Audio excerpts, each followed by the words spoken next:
All children, except for one, grow up.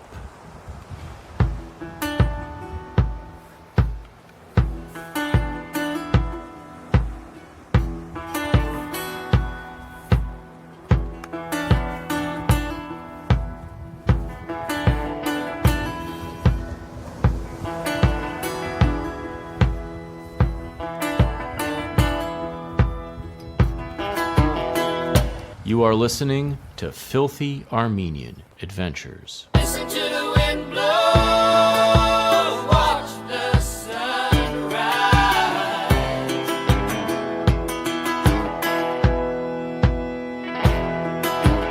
Run in the shadows, damn your love, damn your life. And if you don't love me now, will never love me again. I can still hear you saying, would never break the chain. If you don't love me now, will never love me again. I can still hear you saying, would never break the chain.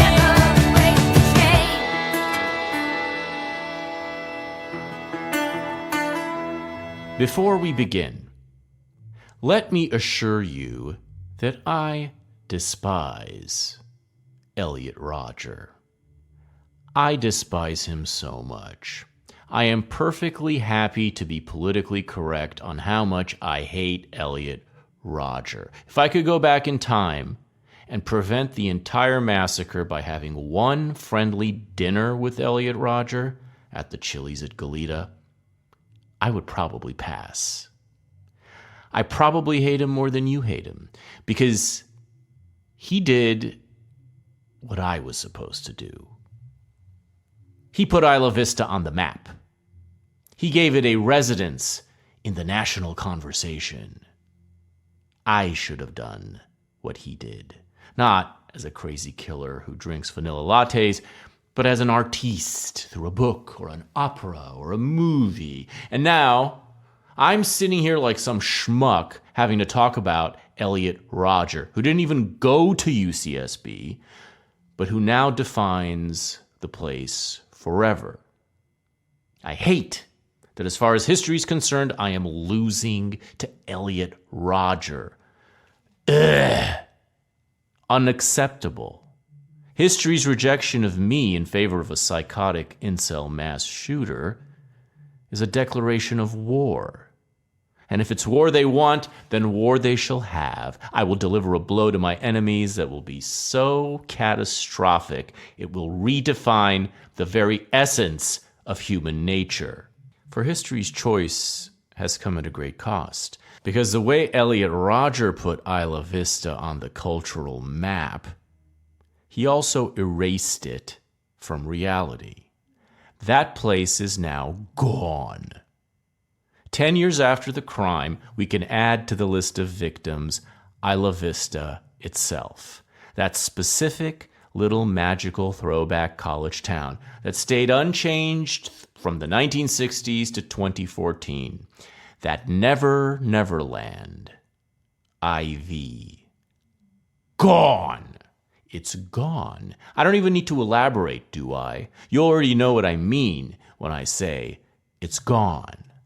You know exactly what details I can fill in. The party's over.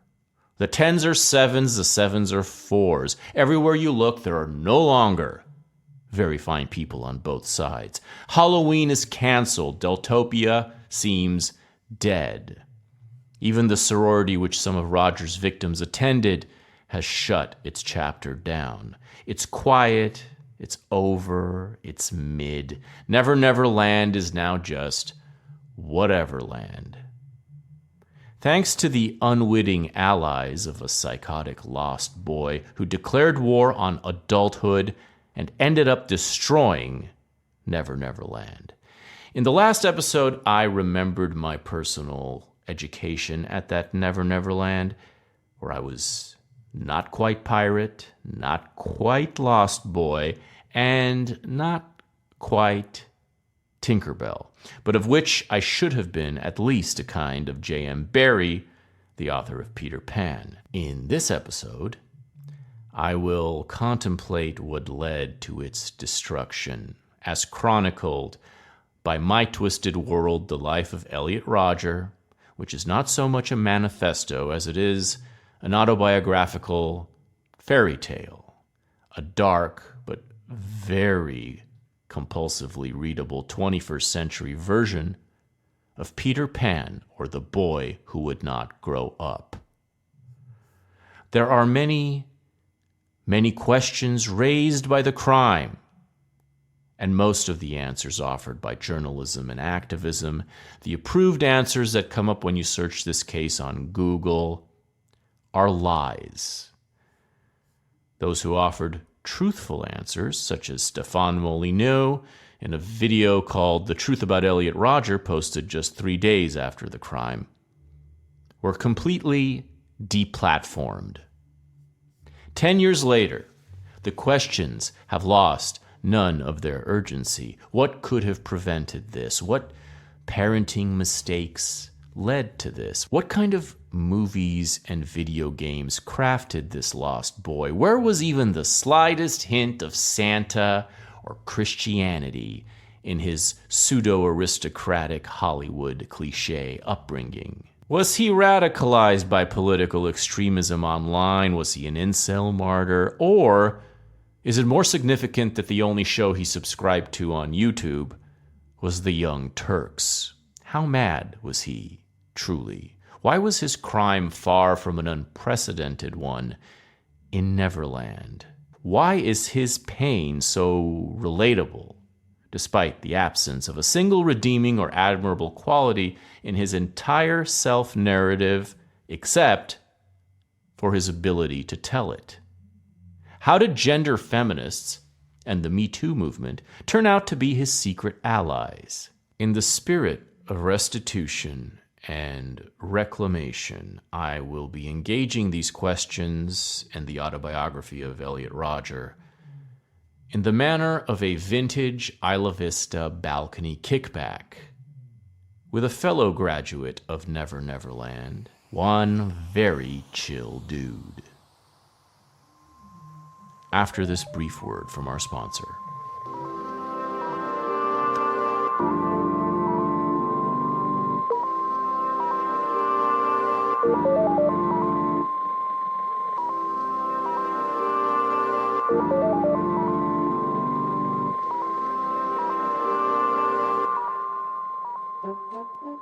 Hey everyone, it's your host Alec Mohibian with a quick note before we begin. Filthy Armenian Adventures is an interdimensional travel program that takes you deep into the cultural mysteries of our strange and interesting times. In search of truth, in search of gold, in search of lost friends and unsung heroes, in search of John Galt's motor. The show is supported entirely by patrons at patreon.com/filthyarmenian. Patrons get access to twice as many adventures, including the most intimate and scandalous ones, plus regular 5 to 15 minute smoke break mini episodes on movies, shows, and topics of the urgent moment. Patrons also get first dibs on our next live event. The first 2 were a smash. It's very easy to keep Filthy Armenian Adventures alive. You can still listen to the premium feed on Apple or Spotify or your favorite app, and you can do so with the pride that you're putting a little bit of money where your soul is. More patrons means more landmarks, more hotspots, more secret locations, and forbidden territories around the world, and the world that is Los Angeles, our apocalyptic headquarters. It means we'll be able to track down more enchanting figures in the landscape and dare them to abandon their masks. Patreon.com/filthyarmenian. Gracias for listening, and enjoy the show.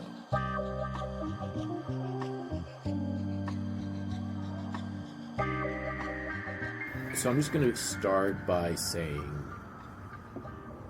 what I said in part 1, which is that I'm not somebody who is aroused by mass shooters. I'm not somebody who is drawn to mass shooters. Like, it's not my vibe.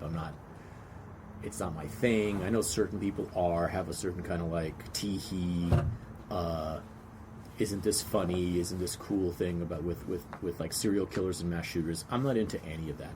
So the reason that I'm doing a part 2 to Elliot Rodger, and the reason that I'm deigning to analyze his quote-unquote manifesto, which is not really a manifesto, and I'll get into that in a second, is because I could not put it down. I started reading it, I could not put it down. There's far too much in this that hits close to home, and it's not only because his footprint from the west side of LA to Isla Vista is, almost step by step identical to my footprint, the footprint of my youth. But it's also because the pain that he records in his manifesto, my Twisted World, the pain that he records there is not crazy, and it's not something that can be honestly dismissed. I cannot say I cannot disavow the legitimacy of his feelings and of his like torture. I personally can't, because I went through the exact same thing. I just reacted in a completely opposite way. Now, the first thing that makes Elliot Rodger this like hot button name is the way in which he was politicized. He was politicized instantly, in all the obvious ways. Of course, there was the whole gun control thing, which happens every time there's a mass shooting. One of the dads of one of the kids who was killed, Michael Martinez, was made a big thing about guns and stuff, and that's always going to happen. Whatever. The other thing is he was instantly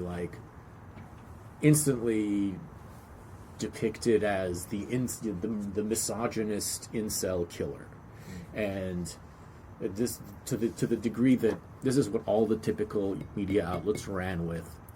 This is how, if you Google him today, this is like every story that comes up is misogynist killer, incel killer. And to some degree, on the other side, he was embraced by the incels as their martyr hero, right? Yeah. This is almost complete bullshit. And I'll get into why. There's a very good video, a very good analysis of the manifesto by Stefan Molyneux that came out 3 days, I think, after the shooting. Pretty amazing that he did that so fast. He read it, he analyzed it very sharply. I think that video was banned off of YouTube, and now you have to kind of find it on some other bullshit thing. But I listened to it, and it's very sharp, and so I didn't want to do like another solo analysis of the manifesto by myself, because I feel like Stefan Molyneux stands on his own. I don't agree with everything he says in it, but I think that he hits upon a lot of fine points. And even the fact that he did that, even the fact that he attempted to understand this kid's mind in a sincere way, got him into trouble in 2014, got his video banned. There's some absolutely despicable, just repulsive videos up there about Stefan Molyneux's video for the crime of treating Elliot Rodger as a human being. This is just like apex 2010s libtardism, and all you have to do is hear the tone of the voice of the people who are promoting that kind of thinking to instantly realize the kind of tyranny we've been living under. As far as politics is concerned, I'm just going to say, just starting out to get this out of the way, the only political influence that actually had a hand to play in this crime happening, the only one is communism, because he is literally a sexual communist. The ideology does not play as big a role in his manifesto as people think it does, but to the extent that it does play a role, it's a role, and to the extent that the role it plays is one that actually has a basis in some form of existing powerful way of thinking. Like his ideas about banning, about his ideas about procreation and stuff, and our sci-fi fantasy bullshit that has no connection to reality. But the feeling that, quote, the feeling that this is when I formed my ideas that sex should be outlawed. It is the only way to make the world a fair and just place. If I can't have it, I will destroy it. That's the conclusion I came to right then and there. That is simply sexual communism. There is, if any existing powerful system of ideas had any influence on this event, it was communism, and anything else is bullshit. So I do not believe that politics had much of a role to play in this at all, and so that's I want to get that out there. But to the extent that it did, it's the valorization of envy, which is the most all-consuming emotion that Elliot Rodger felt. The idea that envy is just, that would be the only thing to blame. So fuck you if you try to politicize this as something about right-wing this, right-wing that, fascist this, fascist that. That's all horseshit. His role with online forums is vastly overplayed. He participated in this anti-pickup artist forum called anti-PUA or something. His diaries revealed that his involvement was minimal. He was not influenced by it. He had some, he would post on it, and his final thing was he posted. I have it right here. He got mad at some point. He posted, "You're all jealous of my 10 out of 10 pretty boy face. This site is full of stupid, disgusting, mentally ill degenerates who take pleasure in putting down others. That is all I have to say on here. Goodbye."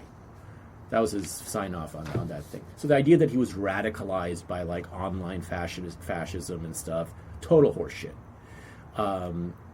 The only political system that had any effect on the substance of his way of thinking is the age-old system of glorified envy, known as communism, spiritual version, and his ideas are over and over again as he expresses them are simply the fact that if he can't have sex with women, nobody should be allowed to have sex with beautiful women. Nobody should be allowed to have any kind of pleasure if he can't have it. And he's very honest about this throughout. So I wanted to just get that out of the way, because I was kind of unprepared for how politically explosive his mere mention of him is. I didn't realize it was that extreme, but I guess it is, and I shouldn't be surprised at all. Anyway, we're going to analyze today My Twisted World by Elliot Rodger, which I described, I think, in the last episode. If I didn't, I'll describe it now. It might be the only literary document from the last decade that won't be forgotten. Straight up, I'm not even exaggerating. I think of all the things that have been written in long form, it's a very long thing. It's 106,000 words. It's like a full-length, substantial book. And there really isn't, my guest can agree or disagree with me shortly, there really isn't a wasted word in it. It's a complete and total chronicle of one boy's brutal struggle with puberty and with the torment of sexual failure, and ultimately with envy, and with ultimately it's a chronicle of his drip by drip loss of hope, which is the really the darkest part about it. Actually, it's not even his fantasies, which about killing people, which even as you read them seem ridiculous. Even though he did it, you're reading them and you're like, this feels like he's just blowing steam at the end of a much more painful self-accounting. So I couldn't in good conscience just dismiss it or be kind of sardonic about it, and as I would prefer to be, because I don't like giving attention to crazy little ratty killers. But the fact is that Elliot Rodger's Day of Retribution was this violent, tragic, horrendous climax to a very real cultural condition for boys in our society. And also, as we'll discover, Elliot Rodger won. UC Santa Barbara and Isla Vista, and really the culture at large, has completely changed since his crime. And it has changed in a way that basically suits his wishes. Force nobody to be fucking anymore, if he can't fuck. In a way, the Me Too movement was kind of a continuation of his campaign, wherein middle-aged actresses that nobody wanted to fuck anymore wanted to make it so that nobody else got fucked either, and nobody else could fuck either. So he found himself a surprising ally in Me Too feminism, which UC Santa Barbara has always been actually a disappointingly hospitable campus too, as my own experiences can attest. So, to discuss this manifesto, I have on a friend who's a very funny poster on Twitter at #1 Very Chill Dude, and this is his first ever podcast appearance of any kind, right? I mean, more or less. Thank you for having me on, Alec. Really, it's great to be here, and just to be here. I mean, discussing this is, I'm looking forward to it. It's, definitely a sad topic, but kind of lived it, my own version of it, you know what I mean? Just, well, not like We have some confession. We have some bodies that we're going to find. Not the, not the shooting part or anything, but just like, I lived in Isla Vista like before this happened, and I get what, I when I was reading it, I got what he was. I could relate to it in a way, I mean. So Max. We didn't know this at the way. time. Max went to UC Santa Barbara over the same period of time that I did. I was there my first 2 years of college, 03 to 05. He was there from 02 to 07 for a full 5-year career. So we were on the same campus. We crossed paths who knows how many times. We may have even talked to each other. We may have even I think we did. I really danced with each other. I think we must have, because I do get a sense of familiarity. You meet thousands of people during these times. Yeah. It just makes sense that we would have bumped into each other at some point. You need to send something I haven't seen but need to see is a picture of you during those years, because that would help me if you have any pictures. Because back then we didn't have the ability to easily take pictures. I had a bunch of college pictures on my Facebook, but then I deleted it. But those might still be on other people's pages, though, right? Like if they were tagged. Yeah, if they were tagged, yeah, they would. So maybe I can dig something up. That would be fun. But when I was I had a massive fro my first year there. I was one of those guys with really the big Jew fro. Yeah. But that would have been before you came, I think, because I cut it during my freshman year. But that was a lot of fun. Yeah, I mean, it would have to just be like a face. It would be like, that's a face I saw at the Commons, at one of the two places, one of which you worked at. I was always around, Yeah, I was with the Commons, with the Manzanita, the Korea, out partying a lot, You were out partying, which is something I wasn't doing. Now, here's the thing. To set the scene, Santa Barbara itself is sort of the North Pole of Los Angeles. It's in the city-state of the Los Angeles. It's the furthest Santa's north. workshop. Yeah, it's Santa's. It's where Santa's sexual workshop to LA. Because it's just like looking at if you draw your your biggest version of LA. The furthest north it would go is Santa Barbara, like as the furthest region, the zone. Then you're in the Central Coast. Yeah, you're then, close to the Central Coast, but anything above that, you're not in LA anymore. You're not in the LA zone anymore. Santa Barbara is as far north as it gets. I'm just trying to explain it to people who've never been there and don't really understand what it is. It's not. Whereas like Orange County is the South Pole. Right.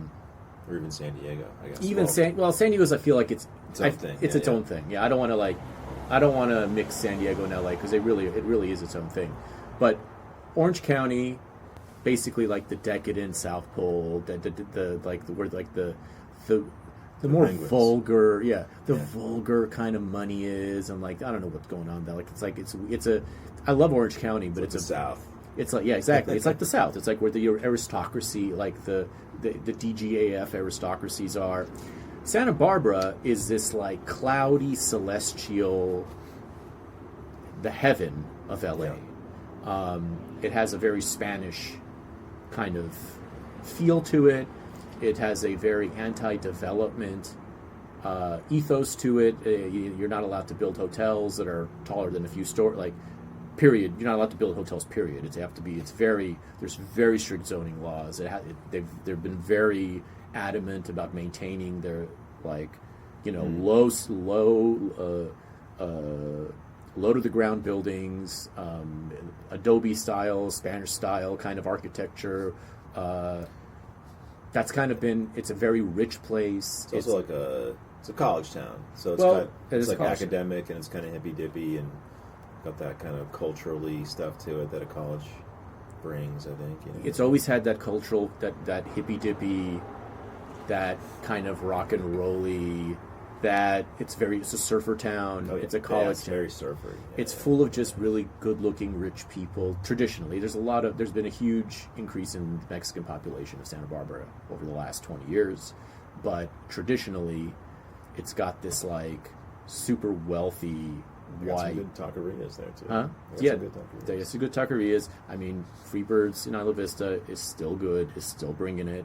It's not the taqueria you're thinking of. I know what you're thinking of in downtown Santa Barbara. Oh yeah, Super Rica. That's the one. Yeah, yes. that one. I know that one. My But goodness. I'm happy with Freebirds. I don't need to go anywhere else. Yeah. I just need to go to Freebirds, get my quesarito, and get my Jarritos Mandarin, and I'm happy. And that was my 2-3 a.m. meal, many a night. And it hasn't gone downhill, which is the one thing I can say. Like I can taste it. You can taste it right now. I can taste it right now. I wish I could serve you one, but we had all was your. Yeah, you chicken go in there. instead. They got the grill going with all the meat on the grill in the back. Mm-hmm. I can, it was quite a scene. It's not like the other Freebirds is you. Like I don't know about. I can't speak for the Freebirds is in like Texas or whatever. But the Freebird, there's like a Freebirds in Marina Del Rey. That's a shit. Like It's a Texas joint though, right? But I was kind maybe. of like trying to be like SF style with the burritos a little bit because they don't really do that in LA. You know what I'm talking about? You ever been like the Mission in SF? What's that style? Well, it's like burritos, it's not LA's tacos. Yeah, it's like burritos. That kind of, like the Chipotle guy copied it, and that's what Chipotle is supposedly based on. But it's not the same. Right. But it is a quality, Chipotle type of place. It's just much better and way better. And more substantial with the pork, with their scoops of meat and everything. I can't even compare it to like what Chipotle. Like it's not even to me. That's why I was never impressed by Chipotle. When Chipotle, even in its heyday, I was just like, like I've had better. And it's now you got to videotape them to get a good meal. Oh yeah, just right? Is that the thing now? Well, that's the thing that of the week is that people are videotaping them building the burritos to make sure they don't skim. Sure they don't skim. Oh my god! So there's like a body cam, police brutality, burrito brutality, like watch the system. Exactly, and it's all and it has to be, it's public, it has to be released to the public, right? Just like body cams to know. So let's just start at the beginning with you. What was your experience during what was essentially, not the very last years of Isla Vista's heyday, which I think it carried literally until Elliot Rodgers' crime. It was still popping because I was up there. I was up there fairly, like, whatever, around 2011 or 12, I think, and it was still an absolute bacchanal.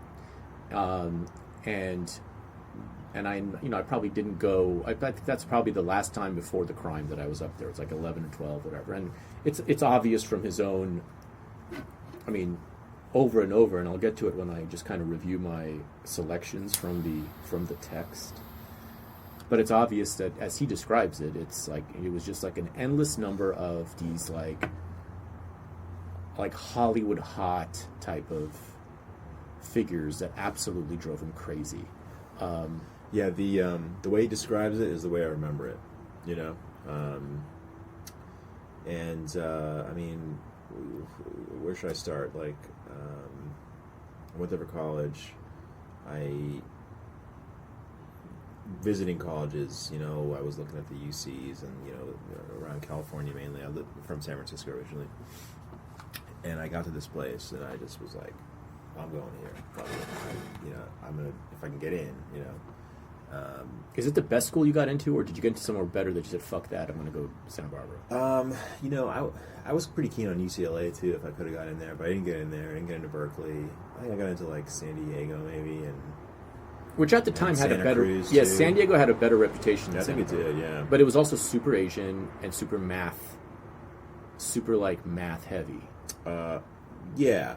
Well, I didn't click with it because I visited it. I had a couple of friends from my baseball team in high school who were down there, and I visited, and it just it was nice, but it wasn't like it didn't have the same effect on me as Santa Barbara did, which was just like this intoxicating, grip, because you kind of have to see it to believe it, and what it is just this. It's a small little. Isla Vista is a small little 1 square mile patch of city on the beach in this beautiful area. It's all college students. There's I don't know how many people live there, but it's probably like 10 or 15% of the people are not college kids in their early 20s, right? Right. Oh, and I mean, at most, yeah. Yeah, It's all it's college just- kids. Or, maybe some professors. Maybe some professors, or maybe some grad students, or It's all college. laborers and Yeah. custodians and or And then whatever. the help, the yeah. homeless characters. And the homeless characters, and Like Pirate. it's for the most part it's beautiful weather, although it can be a little gloomy sometimes with the marine layer and whatnot. But I mean, It's the foggy heaven of LA. It's like you can live in a dorm on the campus of Santa Barbara, and it's like you're living in a $50 million Malibu mansion. Yeah. You know what I mean? Like that's the same. You have the same access to like the beach and the rocks and the. You wake up and and the beauty. ocean's right out your window. You're Yeah, it's looking at crazy. the ocean. It's crazy. From the 6th floor, in my case, the first year, and then Exactly. from the bottom, the second year.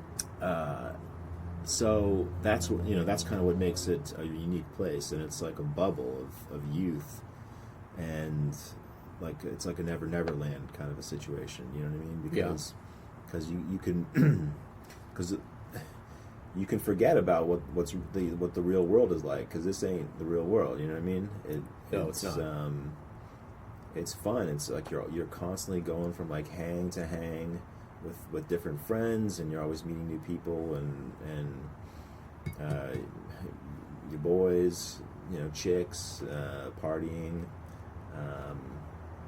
plenty to do in college anyways, wherever you might go. But this is just like, I don't know, it's kind of special, I think. Were you a virgin going into Santa Barbara?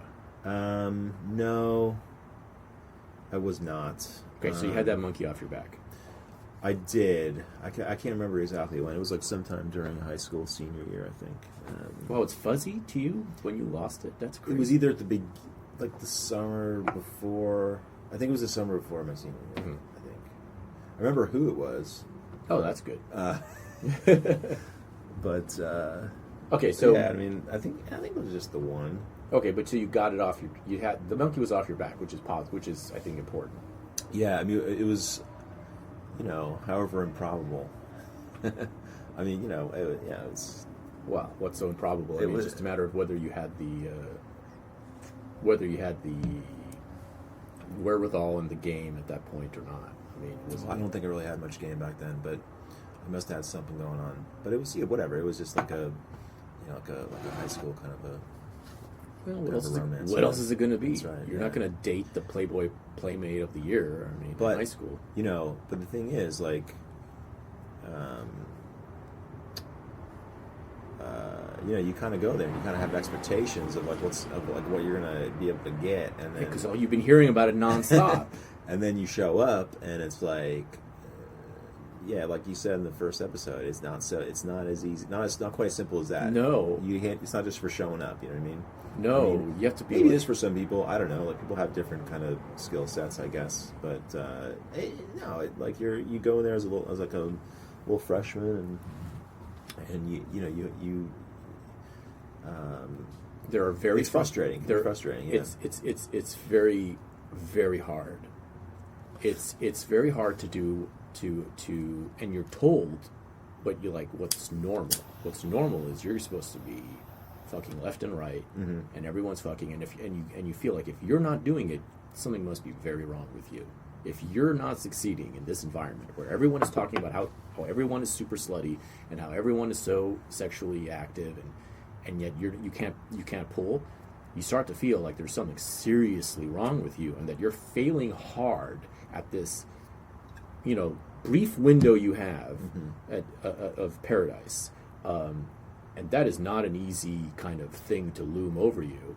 And I immediately, I had my strategies of rationalizing and of kind of removing myself from the pain of failure, which are mainly intellectual strategies, which are mainly like I turned myself. I mean, I was then what I am today. I'm not that different. I'm very similar in my approach to things. So I kind of I became I ended up becoming like a champion of the mythology rather than a vicious adversary who wanted a hater who wanted to kill everyone and turn it down, and spill my vanilla lattes over everyone. I became a celebrate. I mean, to me, it was like something to.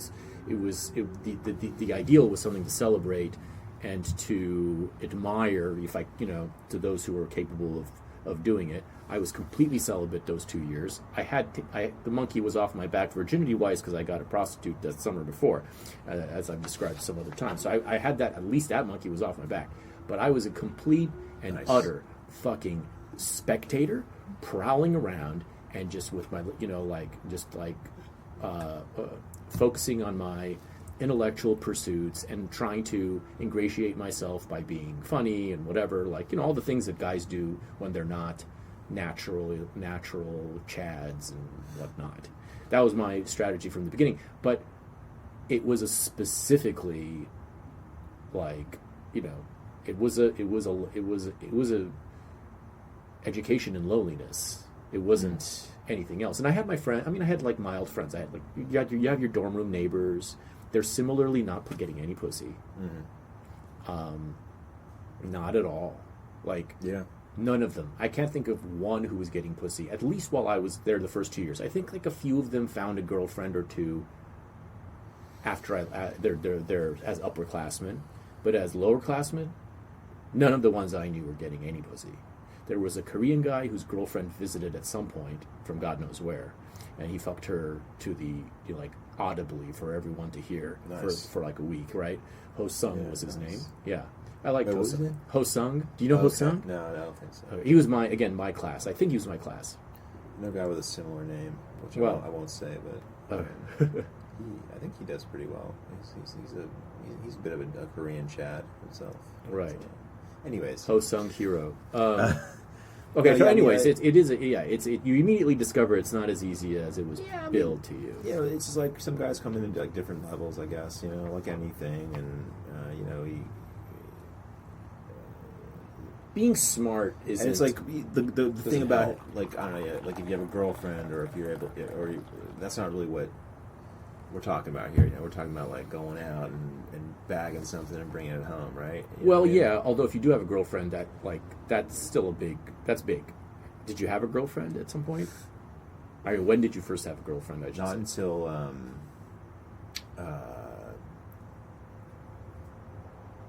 I believe it was towards the beginning of my third year. Okay, so Yeah. Okay. so you Around found yourself a girlfriend eventually, but it Yeah. took you that 2 years. Yeah, well, I mean, that's a whole other story, which I don't think is Appropriate? No, I don't want to get into that on this one. But, Okay. no, Alright. but no, yeah, no, No. like I actually knew her from freshman year, and then kind of like danced around it in a way, and then eventually it kind of like happened, Right. Junior year. So and that lasted for about a year, and then I was single again for the fourth and fifth years. So you just had that one middle year. Now, did you get at any point when you had the 1 year, which is great because then you could always say I had a girlfriend. Yeah, You were that was fun. It was a good time. right. Yeah. I think that's a big victory. It's not. I know that the textbook way to experience it was to like get laid all the time with different people at parties. But if you had a girlfriend, you were in the 97th percentile of, I think. I think like freshman year, like literally nothing, right? Right. Or I mean, maybe like a couple, Drunken something- makeouts? Yeah, maybe like, and then sophomore, some stuff happened, but not like super regularly or anything. Mhm. But But stuff happened. That's good. yeah, and then Then you had the you year kind of get more comfortable and you get a little more you kind of learn how to get in where you fit in, you know what I mean? right, Um, which is something Which that takes time. which is something that Elliot Rodger never even attempted to do. exactly. He didn't. And this is the thing that is among. Sorry, there was one thing that you mentioned on the other episode, the college fuck fest part. Remember Parties. College Fuck Fest? Okay, because they had a party right next door to my house, like literally next door. Did you go? I mean, I think we might have been having our own party that night or something. I mean, I remember seeing it. I didn't really want to go because it wasn't really my scene. But it was like it was something to see though. Oh, was yeah. it was a spectacle.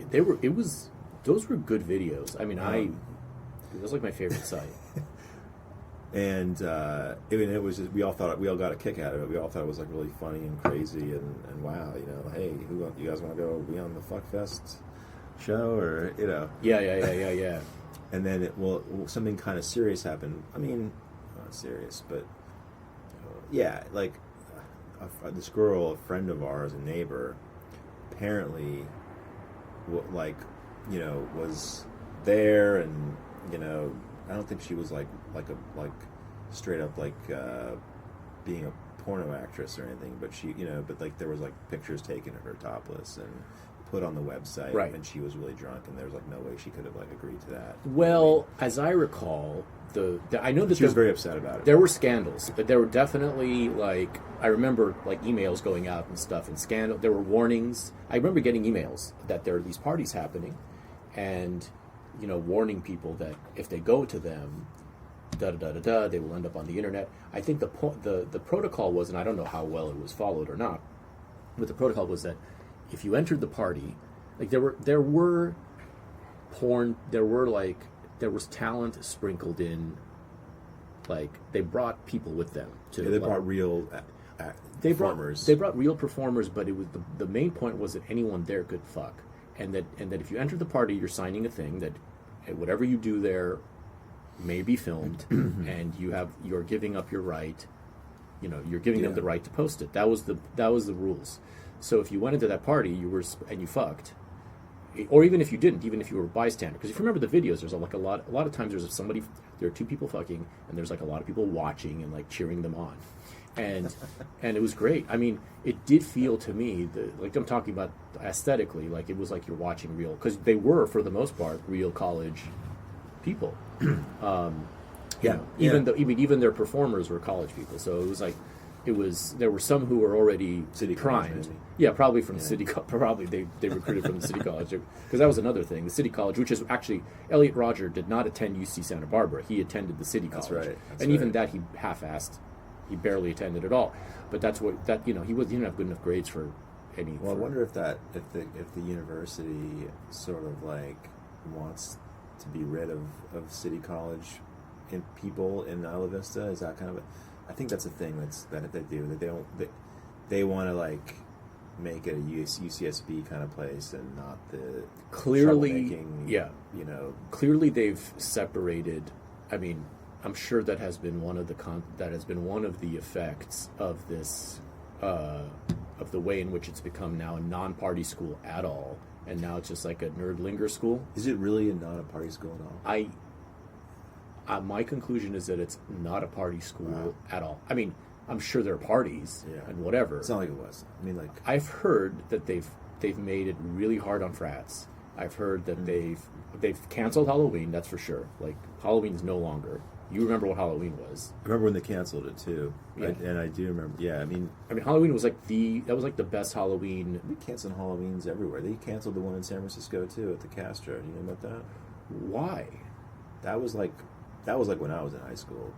I think some people got murdered or something. Yeah. There's always you something know. happens. I mean, the Halloween cancellation was, I think, directly a result of Elliot Rodger, and then I think the ultimate all the frat crackdowns. It was a combination of Elliot Rodger, Me Too, that whole avalanche that began with with the Day of Retribution, and the student body now is completely different. Yeah. Well, that's one thing about Santa Barbara is that, or Isla Vista is that, you mentioned the frat partying, but that's like 10% of like all the partying. It's like people think of college frat parties as being the thing, but like that, like you didn't have to be anywhere near that to know this culture there. Every other house in Isla Vista, pretty much every night from Wednesday to Sunday, had parties going on. I mean, You got some reggae blasting. You got some kegs. You always had music blasting. You always had the keg stands. You always had beer pong happening. You always, yeah. Every other place. That's why I say when I walked around, and none of that was happening on a Thursday night, on a Thursday evening in Santa Barbara. That's just not. It's not the same place anymore. Yeah. I mean, Thursdays were also in our day. They were the day also when, like, specifically it was party night in downtown. Yes. Oh, the drunk bus. Yeah, the drunk bus. It's when the The upper Bills class, bus, I yeah, think. people with Yeah. IDs and upperclassmen Oh my God. would party at the bars and I was clubs thinking in about downtown. I was thinking about Bill's bus recently, and that certainly is no longer a thing. I'm sure. No, it's There's not. no way. There's not. Nothing is a thing. I mean, you'd pay $5 or whatever. Go on this bus. They just jam pack you with the other kids. Everyone's pre-gaming on the bus. People got flasks out. As Obama said, blow if you could afford it. yeah, And they let you out on State Street, and everyone's just shit-faced. yeah, And then you hit the town. I mean, not a thing anymore. It's gone. Yeah. I went to State Street after Isla Vista. Nothing. so even like Thursday night is not even really college night anymore. Not at all. Interesting. Not at all. That's not Based fun. on my latest, and I don't see how I could have. I don't I feel see bad for the kids growing up these days, because that sucks that they couldn't get that. I guess think it's at good. least. I guess the only Maybe it's good. It does obviously suck if they are of the type of kid who could have possibly taken advantage of it. If they are of the, if they're the incel type who would be tortured by it, I guess it's good. But then I don't see the incel types being any happier now anyway. So it's basically like anything communist happens, it just makes it worse for the people who are enjoying it, but it doesn't make it better for the people who were not enjoying it. Agree. They're just always going to find new holes of misery to crawl up in.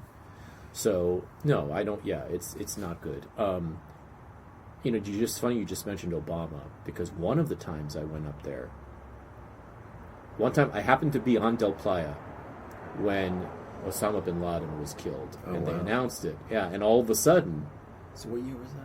Well, that was after I'd already left. This is like 2010, I thought, right? Okay. I mean, something around 2010 is when they killed Bin Laden, the Navy SEAL 16. I was up there, like just on a, on one of my revisits I was on Del Playa doing my, my walk, my Elliot Rodger prowl, and when it was announced, and it like frat guys were like hollering and whooping and yelling, and like people were flying American flags, and they were partying to celebrate the death of Osama bin Laden. Yeah. Yeah, well, it must have been quite a scene. It was. So that was like imagine. 2010. That's exactly the kind of thing that would bring people out, bring people celebrating, and bring them together, and an excuse to have a rage. Or I remember seeing something similar when I think it was in 2007, and the soccer boys won the title. They won the title the very year that I left. I transferred to UCLA, which was and then they beat UCLA. That was right after you left. Right after I left, they beat UCLA in the title game and won the title. So what the kids did was they went to the stadium, which is like a good mile from the beach. Yeah, they picked up the soccer goal. Yeah, carried it all the way out of the stadium down to the beach, and they put it in the water. I remember the reports of that. Yeah, that was pretty neat. We witnessed that. I was at that. What was that diner called there on the one of the Embarcadero del Mar or something? It's not there anymore, but International or something. I don't forget what it's called. Yeah, it's gone now. It was right next to that breakfast burrito place, which was probably also gone.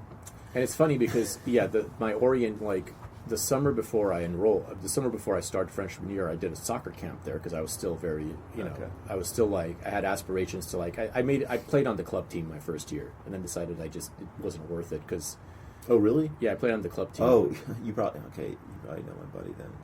I don't remember very well though. My team, like it was just a freshman thing, and then I was like, there's no point in putting in all this time when I don't get any of the glory of being on like the D1 team, and I didn't feel like continuing at that point. It was kind of a respectable squad though. I remember because my friend played on that club team, and he was pretty good. But like no, they were good. They were a good club team. The D1 team though is that was a good time for them.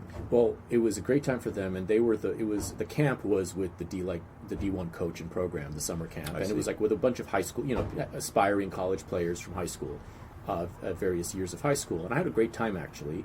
I got along really well with the other kids who were there, but what I specifically remember about it was we were walking at night to Woodstock, the pizza place. Oh yeah, and suddenly everyone stops and runs to this window where with the curtains completely drawn open, a girl is riding her dildo while watching porn on the TV. She's like vigorously riding a dildo in front, like with the curtains on. In Woodstock? Not in Woodstock. In one of the you see one of the houses. Oh, okay. One of the Isla Vista, houses, just like on the first floor.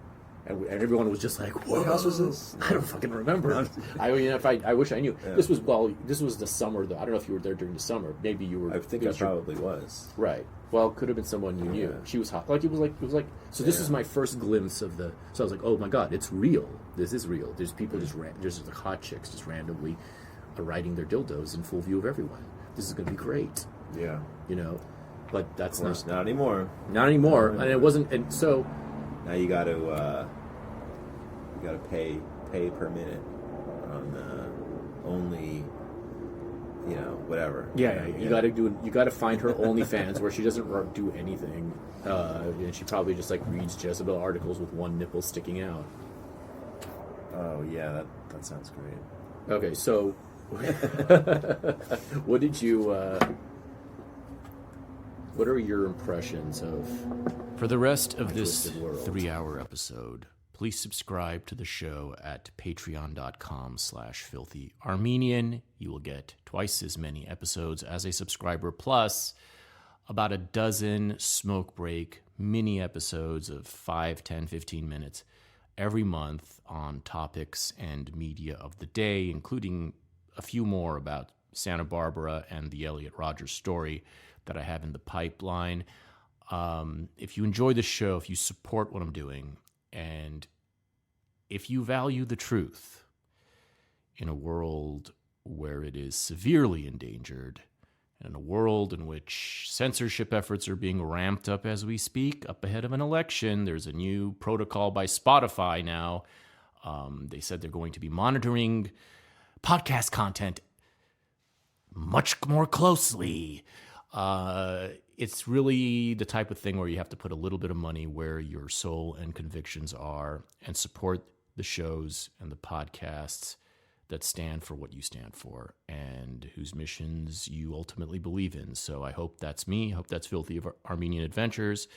I thank you for listening, and I ask you to spread the word, and see you on the other side of the paywall. Patreon.com/filthyarmenian. Thank you. Mwah.